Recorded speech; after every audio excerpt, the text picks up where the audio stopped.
నమస్కారం ETV news కి స్వాగతం. ముందుగా ముఖ్యాంశాలు. వైకాపా పాలనలో అభివృద్ధి నిల్, అవినీతి ఫుల్. ఏపీ ఖజానాను ఖాళీ చేసిందని రాజమండ్రి అనకాపల్లి సభల్లో మోదీ మండిపాటు.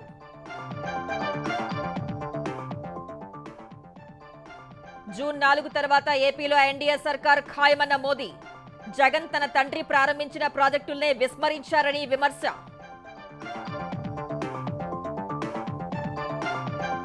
ఏపీలో కూటమి గాలి వీస్తోందన్న చంద్రబాబు. పోస్టల్ బ్యాలెట్ లో ఉద్యోగులంతా ఎన్డీఏకే ఓట్లు వేస్తున్నారని అనకాపల్లి సభలో వెల్లడి.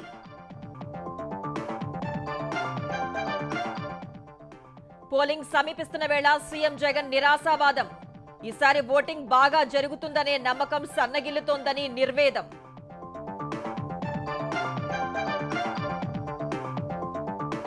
అంబర్పేటలో CM Revanth road show. Modi గ్యారంటీలకు వారంటీ చెల్లిపోయిందని ఆరోపణ. కాంగ్రెస్ పాలనలోనే హైదరాబాద్ అభివృద్ధి అని వ్యాఖ్య. లోక్సభ ఎన్నికల్లో కాంగ్రెస్ కు ఓటేస్తే దొంగ హామీలకు మద్దతిచ్చినట్టేనన్న కేటీఆర్. 12 సీట్లలో భారాస గెలిస్తేనే రుణమాఫీ చేస్తుందని వ్యాఖ్య. ఢిల్లీ మద్యం కేసులో భారాస ఎమ్మెల్సీ కవితకు చుక్కెదురు. ఈడీ సిబిఐ కేసులో బెయిల్ ఇచ్చేందుకు రౌస్ అవెన్యూ కోర్టు నిరాకరణ. సార్వత్రిక ఎన్నికల్లో రేపే 3వ విడత పోలింగ్. 92 నియోజకవర్గాల బరిలో 1351 మంది. ఏర్పాట్లు పూర్తి చేసిన ఎలక్షన్ కమిషన్.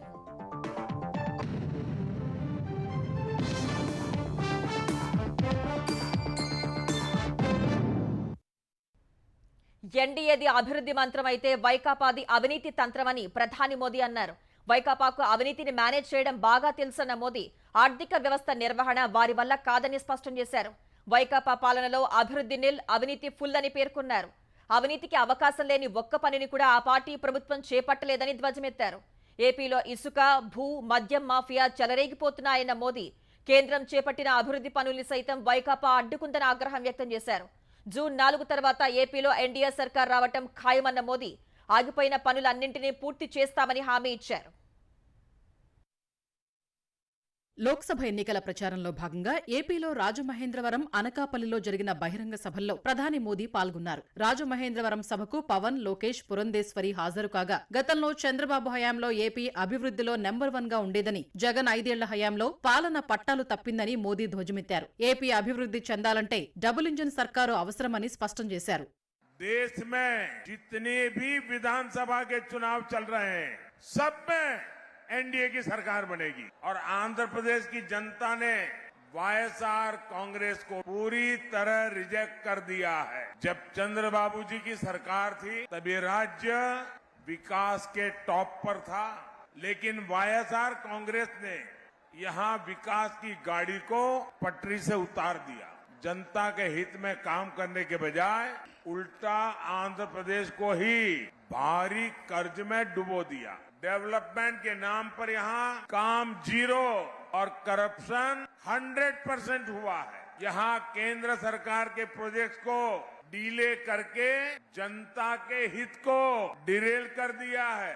इसलिए राज्य और केंद्र में जब एनडीए की डबल इंजन सरकार होगी तो सभी रुके काम पूरे होंगे. ఏపీలో మద్య నిషేధం పేరు చెప్పి అధికారంలోకి వచ్చిన వైకాపా తర్వాత సిండికేట్ గా తయారై వ్యాపారం చేస్తోందని మోదీ విమర్శించారు.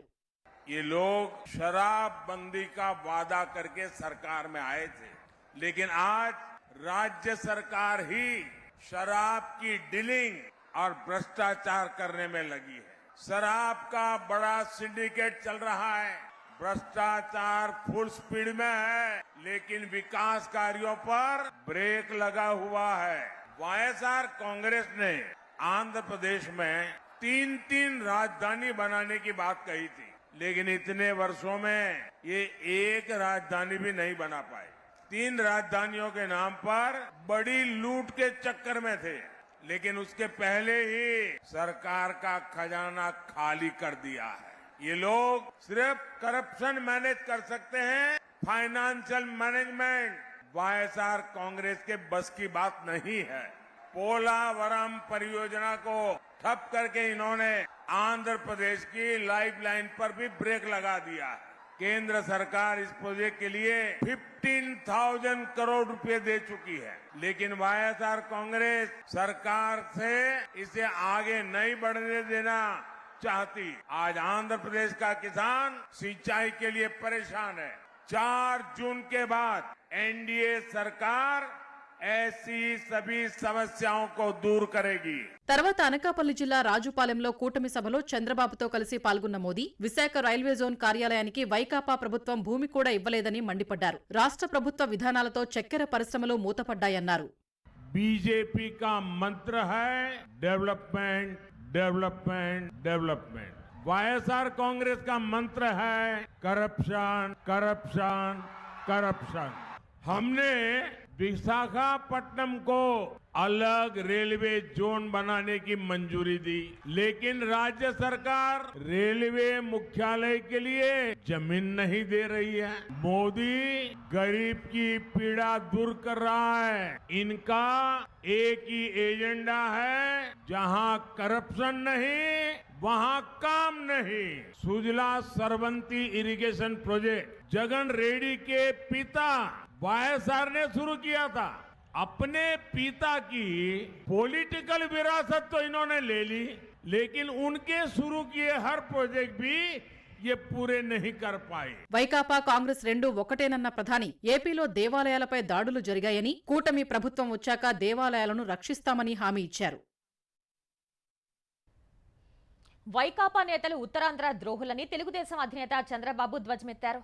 అనకాపల్లిలో కూటమి సభలో పాల్గొన్న ఆయన విశాఖలో భూములన్నీ దోచుకున్నారని ఆరోపించారు. ఉత్తరాంధ్రలో సాగునీటి ప్రాజెక్టుల కోసం తెలుగుదేశం ప్రభుత్వం హయాంలో 2,500 కోట్లు ఖర్చు పెడితే జగన్ సర్కార్ 500 కోట్లు మాత్రమే ఖర్చు చేసిందని మండిపడ్డారు. ఉత్తరాంధ్ర సుజల స్రవంతిని నిలిపివేశారని, పోలవరం ప్రాజెక్టుని పూర్తి చేయలేదని ఆగ్రహం వ్యక్తం చేశారు. ఏపీలో కూటమి గెలుపును ఎవరూ ఆపలేరన్న చంద్రబాబు ఉద్యోగులందరూ కూటమికే ఓటు వేస్తున్నారని తెలిపారు. ల్యాండ్ టైటిలింగ్ యాక్ట్పై చంద్రబాబు తీవ్రంగా మండిపడ్డారు. టైటిల్ యాక్ట్ తీసుకొచ్చాడు. నేను అడిగా ఈ సైకోని, భూమి నువ్వు ఇచ్చావా? జగనన్న భూ హక్కంట. నేను అడుగుతున్నా ఒకే మాట, మీ జేజే తాత ఇచ్చాడా? ఎవడిచ్చాడు? నిన్న చూశాను. నిన్న పోస్టల్ బ్యాలెట్లు వచ్చాయి, ఈ రోజు కూడా పోస్టల్ బ్యాలెట్లు వచ్చాయి.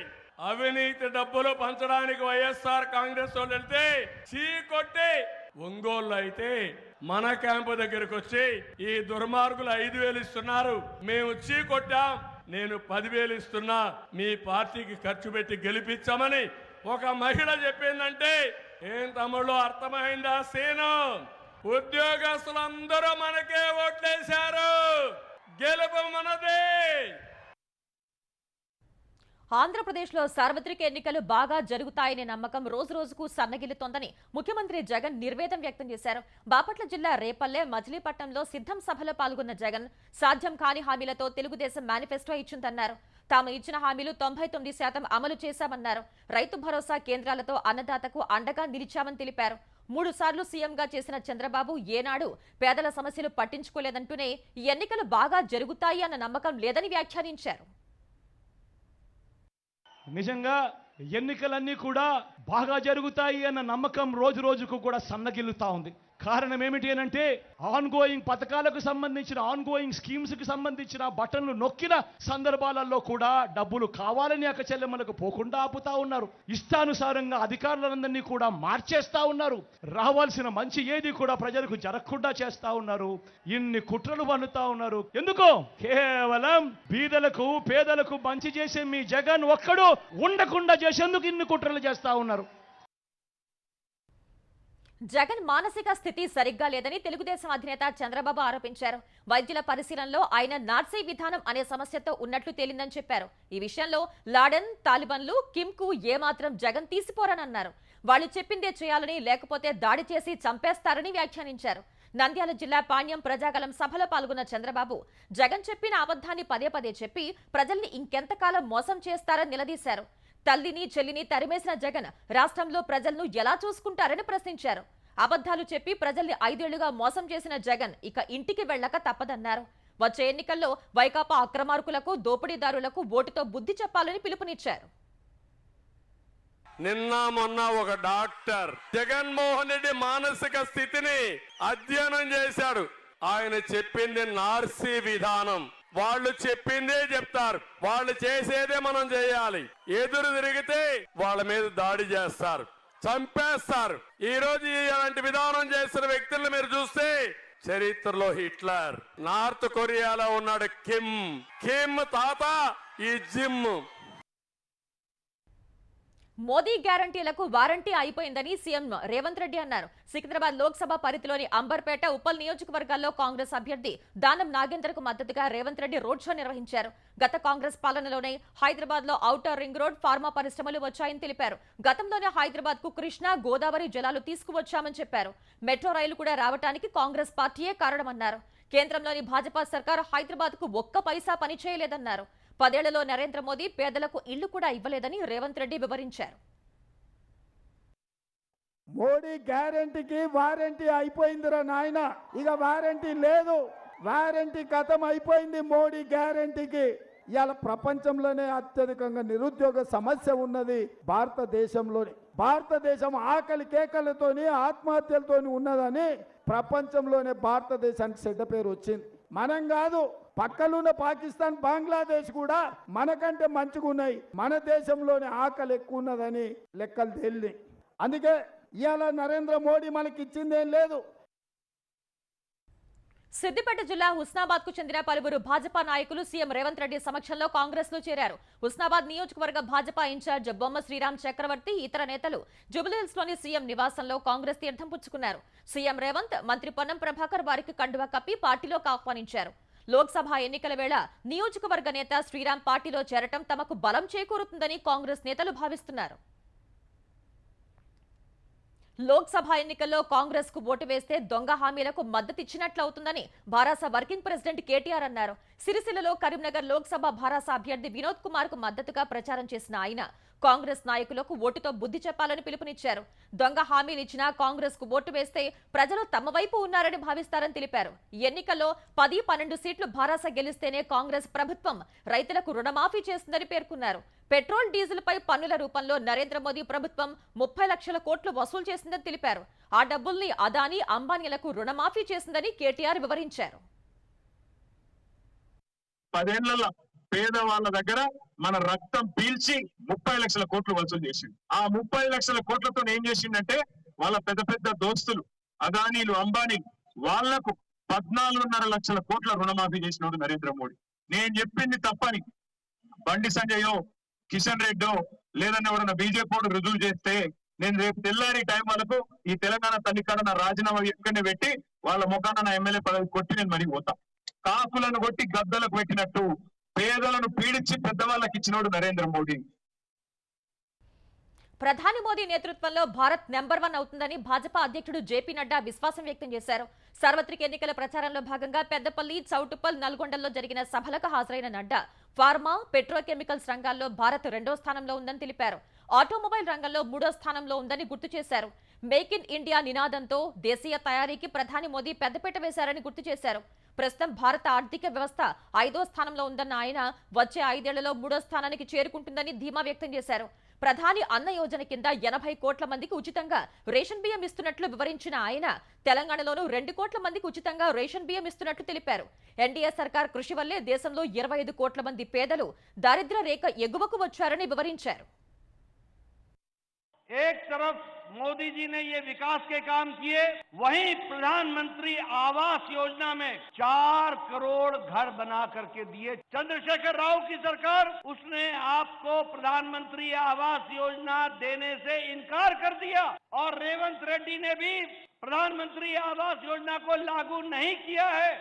आप गोमासा श्रीनिवास को चुनाव जिता के भेजना और यहाँ पर प्रधानमंत्री आवास योजना लागू होगा.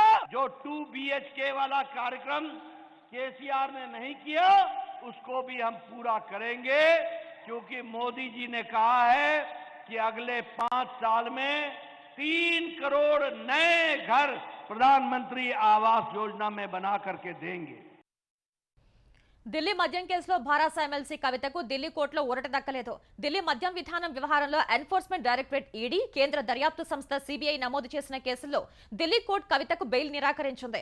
ఈ రెండు కేసుల్లో బెయిల్ కోసం కవిత దాఖలు చేసిన పిటిషన్లను తిరస్కరిస్తూ రౌస్ అవెన్యూ కోర్టు తుది తీర్పు ఇచ్చింది. ఈ పిటిషన్లపై జరిగిన వాదనల్లో కవిత భారాస స్టార్ క్యాంపైనర్ గా ప్రచారంలో పాల్గొనాల్సి ఉందని ఆమె తరపు న్యాయవాది కోర్టుకు తెలిపారు. మహిళగా పిఎంఎల్ఏ సెక్షన్ 45 ప్రకారం బెయిల్కు కవిత అర్హురాలని వివరించారు. ఆధారాలు లేకుండానే అరెస్ట్ చేశారని, అరెస్టుకు సరైన కారణాలు లేవని వాదించారు. అటు కవితకు బెయిల్ ఇవ్వొద్దని సిబిఐ, ఈడీ వాదించాయి. ఆమెకు బెయిల్ ఇస్తే దర్యాప్తును ప్రభావితం చేస్తారని తెలిపాయి. ఢిల్లీ మద్యం కేసులో కీలక సూత్రధారి, పాత్రధారి కవితే అని వాదించాయి. ఇరుపక్షాల వాదన విన్న కోర్టు కవిత దాఖలు చేసిన బెయిల్ పిటిషన్లను కొట్టేసింది. యాసంగి పంటకు సంబంధించి రైతులకు చెల్లించాల్సిన రైతు భరోసా నిధుల్ని విడుదల చేసినట్లు తెలంగాణ ప్రభుత్వం ప్రకటించింది. ఈ మేరకు 5 ఎకరాలకు పైన ఉన్న రైతులకు చెల్లించాల్సిన బకాయిల కోసం 2,000 కోట్ల రూపాయలు విడుదల చేసినట్లు ప్రభుత్వం తెలిపింది. ఈ నిధుల్ని రైతుల బ్యాంకు ఖాతాల్లో జమ చేస్తున్నట్లు వెల్లడించింది. 3 రోజుల్లో చెల్లింపుల ప్రక్రియ పూర్తవుతుందని అధికారులు చెబుతున్నారు. తెలంగాణలో వడగండ్ల వానలకు దెబ్బతిన్న పంటలకు నష్టపరిహారం చెల్లించేందుకు సర్కార్ చర్యలకు ఉపక్రమించింది. సహజ ప్రకృతి విపత్తుల నిర్వహణ కింద 15,81,41,40,000 రూపాయలు మంజూరు చేస్తూ సర్కార్ ఆర్థిక పరమైన అనుమతిచ్చింది. ఈ ఏడాది మార్చి 16 నుంచి 24 మధ్య కురిసిన వడగండ్ల వర్షాలతో దాదాపు 10 జిల్లాల్లో 15,814 ఎకరాల్లో పంటలకు నష్టం వాటిల్లింది. పంట నష్టపోయిన రైతులకు పరిహారం ఇచ్చేందుకు ఎన్నికల సంఘం ఆమోదం ఇచ్చిన నేపథ్యంలో రేపటి నుంచి రైతుల బ్యాంకు ఖాతాల్లో అధికారులు జమ చేయనున్నారు. ప్రతి రైతు కూడా ఆ మొత్తం నష్టపరిహారాన్ని వ్యవసాయ సంబంధ పెట్టుబడుల కోసం వినియోగించుకోవాలని ప్రభుత్వం సూచించింది. భారాస పోరాట ఫలితంగానే రైతుల ఖాతాలోకి కాంగ్రెస్ ప్రభుత్వం రైతు బంధు నిధులు వేస్తోందని ఆ పార్టీ అధినేత కేసీఆర్ అన్నారు. లోక్సభ ఎన్నికల ప్రచారంలో భాగంగా నిజామాబాద్ లో భారాస అభ్యర్థి బాజిరెడ్డి గోవర్ధన్ కు మద్దతుగా రోడ్ షో నిర్వహించారు. గత ఎన్నికల్లో కాంగ్రెస్ పార్టీ అనేక హామీలిచ్చి అమలు చేయకుండా మోసం చేస్తోందని విమర్శించారు. వరి పంటకు బోనస్ ఇవ్వలేదని, విద్యార్థుల ఫీజు రీయింబర్స్మెంట్ కు నిధులు ఇవ్వట్లేదని ధ్వజమెత్తారు. కేసీఆర్ రథం ఎక్కంగానే, కేసీఆర్ రోడ్డు మీద పడంగానే, కేసీఆర్ పిడికిలి బిగించంగానే దెబ్బకు దయ్యం వదిలింది. ఇవాళ తను రైతు బంధు ఇలా స్టార్ట్ చేస్తా ఉన్నారు. పోరాడకపోతే ఏది జరగదు. తెలంగాణ యొక్క శక్తి బీఆర్ఎస్, తెలంగాణ బలం బీఆర్ఎస్, తెలంగాణ గలం బీఆర్ఎస్, తెలంగాణ దళం బీఆర్ఎస్. ఇవాళ బీఆర్ఎస్ పిడికిలి బిగిస్తేనే దెబ్బకు దయ్యం వదిలి ముఖ్యమంత్రికి వణుకుడు పెట్టి రైతు బంధు వేస్తా ఉన్నాడు. కానీ ముందడికి దెబ్బ పెడతారు గ్యారంటీ. రేపు 2 లక్షల రుణమాఫీ ఇచ్చేదాకా ఈ ముఖ్యమంత్రి మెడలు, ప్రభుత్వం మెడలు వంచి ఆ 2 లక్షల రుణమాఫీ కక్కిచ్చేదాకా బీఆర్ఎస్ కొట్లాడాలి. దానికోసమే బాజిరెడ్డి గోవర్ధన్ గెలవాలి. ఆంధ్రప్రదేశ్లో సార్వత్రిక ఎన్నికలు పూర్తయ్యే వరకు 847 కోట్ల ఇన్పుట్ సబ్సిడీ నిధుల పంపిణీని నిలుపుదల చేయాలని ప్రభుత్వానికి ఈసీ ఆదేశాలు జారీ చేసింది. 2023 ఖరీఫ్ కాలంలో కరువు కారణంగా 6,95,000 మంది రైతులకు నష్టపరిహారం ఇవ్వాలని వ్యవసాయ, ఉద్యాన శాఖలు ప్రతిపాదించాయి. ఇది సహా 2023-24 ఆర్థిక సంవత్సరానికి విద్యా దీవెన పథకం నిధులు 640 కోట్లు విడుదలపై సీఎస్ జవహర్ రెడ్డి అధ్యక్షతన జరిగిన స్క్రీనింగ్ కమిటీలో చర్చించారు. తర్వాత స్క్రీనింగ్ కమిటీ నిధుల విడుదలకు అనుమతి ఇవ్వాలని ఎన్నికల సంఘాన్ని కోరింది. అయితే ఎన్నికలు పూర్తయ్యే వరకు ఇన్పుట్ సబ్సిడీ, విద్యా దీవెన నిధుల విడుదల చేయరాదని ప్రభుత్వాన్ని ఈసీ ఆదేశించింది. ఆంధ్రప్రదేశ్ నూతన డీజీపీగా హరీష్ కుమార్ గుప్తా బాధ్యతలు స్వీకరించారు. ఎన్నికల కమిషన్ ఆదేశాలతో ఇన్ఛార్జ్ డీజీపీగా ఉన్న శంకరభద్ర బాగ్చి నుంచి గుప్తా డీజీపీగా బాధ్యతలు స్వీకరించారు.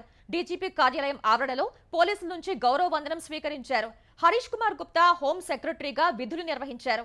1992 బ్యాచ్ కు చెందిన హరీష్ కుమార్ గుప్తా గతంలో హైదరాబాద్ కమిషనరేట్ లో జాయింట్ కమిషనర్ గా పనిచేశారు. సార్వత్రిక ఎన్నికల దృష్ట్యా ఇన్ఛార్జ్ డీజీ కేవీ రాజేంద్రనాథ్ రెడ్డిపై ఆదివారం బదిలీ వేటు వేసిన కేంద్ర ఎన్నికల సంఘం నూతన డీజీపీ పోస్టులో నియమించేందుకు 3 పేర్లతో కూడిన ప్యానెల్ను పంపాలని కోరింది. సీనియారిటీ జాబితాలో ఉన్న ఐపీఎస్ అధికారులు ద్వారకా తిరుమలరావు, మాదిరెడ్డి ప్రతాప్, హరీష్ కుమార్ గుప్తా పేర్లను ప్రభుత్వం పంపింది. 3లో హరీష్ కుమార్ గుప్తాను డీజీపీగా ఈసీ ఎంపిక చేసింది. అనంతపురం డీఐజీ అమ్మిరెడ్డిపై ఈసీ బదిలీ వేటు వేసింది. తక్షణమే విధుల నుంచి రిలీవ్ కావాలన్న ఈసీ అమ్మిరెడ్డికి ఎన్నికల విధులు అప్పగించొద్దని ఉన్నతాధికారులకు స్పష్టం చేసింది. వైకాపాకు అనుకూలంగా పనిచేస్తున్నారు అనే ఆరోపణలతో విపక్షాలు ఇటీవల ఎన్నికల సంఘానికి అమ్మిరెడ్డితో పాటు పలువురు పోలీసులపై ఫిర్యాదు చేశాయి. విపక్షాల వినతిని పరిశీలించిన ఎన్నికల సంఘం తక్షణమే విధుల నుంచి రిలీవ్ కావాలని అమ్మిరెడ్డిని ఆదేశించింది. మరోవైపు అనంతపురం అర్బన్ డీఎస్పీగా టీవీవీ ప్రతాప్ కుమార్, రాయచోటి డీఎస్పీగా రామచంద్రరావును నియమిస్తూ ఈసీ ఉత్తర్వులు జారీ చేసింది. ఆంధ్రప్రదేశ్లో పోస్టల్ బ్యాలెట్ ప్రక్రియలో ప్రభుత్వ ఉద్యోగులకు వరుసగా 3వ రోజు అవస్థలు తప్పలేదు. కృష్ణా జిల్లా మచిలీపట్నంలో ఓట్లు గల్లంతు కావడంపై ఉద్యోగులు ఆందోళనకు దిగారు. ఫెసిలిటేషన్ సెంటర్ సందర్శనకు వచ్చిన కలెక్టర్ వద్ద తమ గోడు వెళ్లబోసుకున్నారు. నిబంధనల ప్రకారం దరఖాస్తు చేసుకున్న తమ ఓట్లు కనిపించడం లేదని బాపట్ల పోలింగ్ కేంద్రం వద్ద ఓ మహిళా ఉద్యోగిని ఆవేదన వ్యక్తం చేశారు. దీనిపై రిటర్నింగ్ అధికారిని ఆమె నిలదీశారు. పల్నాడు జిల్లా నర్సరావుపేట పోస్టల్ బ్యాలెట్ కేంద్రం వద్ద ఉద్రిక్తత తలెత్తింది. తెలుగుదేశం నేతల్ని కేంద్రంలోకి ఏజెంటుగా అనుమతిస్తున్నారంటూ వైకాపా నేతలు హల్చల్ చేశారు. ఎమ్మెల్యే గోపిరెడ్డి శ్రీనివాసరెడ్డి ఆధ్వర్యంలో ఆందోళన చేపట్టగా రెండు పార్టీల శ్రేణుల మధ్య స్వల్ప ఉద్రిక్తత చోటు చేసుకుంది.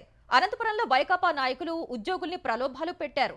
పోస్టల్ బ్యాలెట్ కేంద్రం వద్ద వైకాపా నాయకులు డబ్బు పంపిణీ చేశారు. కవర్లో డబ్బు పెట్టి ఇస్తున్న వైకాపా కార్యకర్తలు నాయకుల్ని ఉద్యోగులు చివాట్లు పెట్టారు. ఈ ప్రభుత్వంలో తాము ఎంత నష్టపోయామో మీకేం తెలుసంటూ డబ్బులు తీసుకోకుండా నిరాకరించారు. వైకాపా నాయకులు డబ్బులు పంపిణీ చేస్తున్న అధికారులు పట్టనట్లు వ్యవహరించారు. సార్వత్రిక ఎన్నికల్లో 3వ విడత పోరుకు సర్వం సిద్ధమైంది. 11 రాష్ట్రాల్లోని 93 సీట్లకు రేపు పోలింగ్ జరగనుండగా మొత్తం 1351 మంది అభ్యర్థులు రంగంలో ఉన్నారు. 3వ విడతలో వాస్తవానికి 94 స్థానాలకు పోలింగ్ జరగాల్సి ఉండగా సూరత్ సీట్ భాజపాకు ఏకగ్రీవమైంది. జమ్మూ కశ్మీర్ రాజౌరి అనంతనాగ్ నియోజకవర్గంలో రవాణా సమస్యలతో పోలింగ్ తేదీని 6వ విడతకు మార్చారు. అయితే మధ్యప్రదేశ్లో 2వ విడతలో జరగాల్సిన ఒక స్థానాన్ని ఈ విడతలో నిర్వహించనున్నారు. గుజరాత్లోని 26 స్థానాలకు సూరత్లో భాజపాకు ఏకగ్రీవమైనందున 25 లోక్సభ స్థానాలకు రేపు పోలింగ్ జరగనుంది. గాంధీనగర్ నుంచి హోంమంత్రి అమిత్ షా, పోర్బందర్ నుంచి మన్సుఖ్ మాండవియా, రాజ్కోట్ నుంచి పురుషోత్తం రూపాల పోటీలో ఉన్నారు. కర్ణాటకలో 2వ విడతలో 14 సీట్లకు పోలింగ్ పూర్తి కాగా రేపు మిగిలిన 14 చోట్ల పోలింగ్ జరగనుంది. మహారాష్ట్రలో కీలకమైన 11 స్థానాలకు రేపు పోలింగ్ జరగనుండగా బారామతిలో శరద్ పవార్ కుమార్తె సుప్రియా సూలే, మహారాష్ట్ర ఉప ముఖ్యమంత్రి అజిత్ పవార్ సతీమణి సునేత్రా పవార్ పోటీలో ఉన్నారు. ఉత్తరప్రదేశ్లోని 10 స్థానాలకు రేపే పోలింగ్ జరగనుంది. ఇక్కడి మెయిన్పురి నుంచి అఖిలేష్ యాదవ్ సతీమణి డింపుల్ యాదవ్ మరోసారి పోటీ చేస్తున్నారు. మధ్యప్రదేశ్లోని 9 సీట్లకు కేంద్ర మంత్రి జ్యోతిరాదిత్య సింధియా గుణా నుంచి, మాజీ సీఎం శివరాజ్ సింగ్ చౌహాన్ విదిశా నుంచి పోటీలో ఉన్నారు. ఛత్తీస్గఢ్లో 7, బీహార్లో 5, అసోంలో 4, పశ్చిమ బంగాల్లోని 4, గోవాలో 2, కేంద్రపాలిత ప్రాంతం దాద్రా నగర్ హవేలీ, డామన్ డయ్యూలో 2 స్థానాలకు రేపు ఓటింగ్ జరగనుంది. సార్వత్రిక ఎన్నికలు జరుగుతున్న వేళ జార్ఖండ్లోని ఓ ఇంట్లో నోట్ల గుట్టలు బయటపడటం కలకలం రేపింది.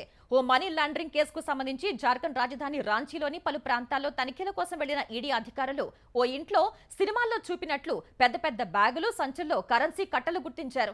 జార్ఖండ్ గ్రామీణాభివృద్ధి శాఖలో పనిచేసిన మాజీ చీఫ్ ఇంజనీర్ వీరేంద్ర రామ్ను గత ఏడాది అరెస్ట్ చేసిన ఈడీ అధికారులు ఇవాళ ఆయనకు చెందిన 10కు పైగా ప్రాంతాల్లో సోదాలు చేశారు. ఈ క్రమంలోనే గడిఖానా చౌక్లో గ్రామీణాభివృద్ధి శాఖ మంత్రి ఆలంఘీర్ ఆలం వ్యక్తిగత కార్యదర్శి సంజీవ్ లాల్ పని మనిషికి చెందిందిగా భావిస్తున్న ఇంట్లో నోట్ల కట్టలతో ఉన్న సంచుల్ని గుర్తించారు. ఆయా సంచులోని కరెన్సీ కట్టల్ని ఈడీ అధికారులు ఓ చోట కుమ్మరించగా అందులో చాలా వరకు 500 రూపాయల నోట్లే ఉన్నాయి. మొత్తం నగదు 20 నుంచి 30 కోట్లు ఉండొచ్చని అధికారులు చెబుతున్నారు. ఈ నగదు వ్యవహారంపై మంత్రిని ప్రశ్నించగా తనకేమీ సంబంధం లేదని చెప్పారు. నిషేధిత తీవ్రవాద సంస్థ 6 ఫర్ జస్టిస్ నుంచి రాజకీయ నిధులు తీసుకున్నారు అనే ఆరోపణలకు సంబంధించి సీఎం అరవింద్ కేజ్రీవాల్ పై ఎన్ఐఏ దర్యాప్తునకు ఢిల్లీ లెఫ్టినెంట్ గవర్నర్ సిఫారసు చేశారు. ఈ మేరకు కేంద్ర హోంశాఖకు లెఫ్టినెంట్ గవర్నర్ వీకే సక్సేనా లేఖ రాశారు. దేవేంద్ర పాల్ భుల్లార్ విడుదలకు సహకరించినందుకు ఖలిస్తాన్ సంస్థల నుంచి ఆమ్ ఆద్మీ పార్టీ $1,60,00,000 స్వీకరించినట్లు ఫిర్యాదు అందినట్లు ఎల్జీ పేర్కొన్నారు. ఫిర్యాదుకు ఎలక్ట్రానిక్ ఆధారాలను జత చేసినట్లు పేర్కొన్న ఎల్జీ వాటిపై ఫోరెన్సిక్ పరిశీలన సహా దర్యాప్తు జరగాల్సి ఉందన్నారు. లోక్సభ ఎన్నికల దృష్ట్యా కేజ్రీవాల్ కు మధ్యంతర బెయిల్ ఇచ్చే అంశాన్ని పరిశీలిస్తామని సుప్రీంకోర్టు చెప్పిన వేళ ఎన్ఐఏ దర్యాప్తునకు ఎల్జీ సిఫారసు చేయడం ప్రాధాన్యం సంతరించుకుంది. అటు ఎన్నికల్లో ఓటమి భయంతోనే ఎల్జీ ద్వారా మరో కుట్రకు భాజపా తెరలేపిందని ఆమ్ ఆద్మీ పార్టీ ఆరోపించింది. ఢిల్లీలోని 7 లోక్సభ స్థానాల్లో భాజపా ఓటమి ఖాయమని ఆప్ నేత ఢిల్లీ మంత్రి సౌరభ్ భరద్వాజ్ జోస్యం చెప్పారు.